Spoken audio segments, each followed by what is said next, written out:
Hi kabayan, magandang araw sa inyong lahat. So ito po yung mga requirements na dapat isubmit sa BFS passport. So dapat matagal ang validity. 6 months ang validity niyan, baka magka-problema ka kabayan. 2x2 picture, yung MOPA visa galing yan sa sponsor. So ipapadala niya dun sa visitor, kamag-anak niya. And apostille, birth certificate or marriage certificate. So, both visitor, yung kamag-anak at saka sponsor, dapat naka-apostille. Depende po, kung kapatid po ang kukunin niya, hindi na kailangan yung marriage certificate. Pero kung asawa niya, kailangan siguro yung marriage certificate. Passport at ikama ng sponsor. So, kailangan ipadala niya dun sa visitor, kamag-anak.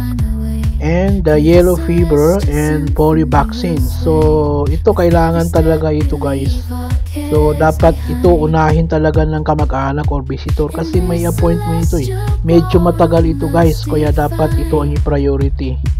And the last one, BFS Tashil appointment. So, kailangan ng appointment yan guys.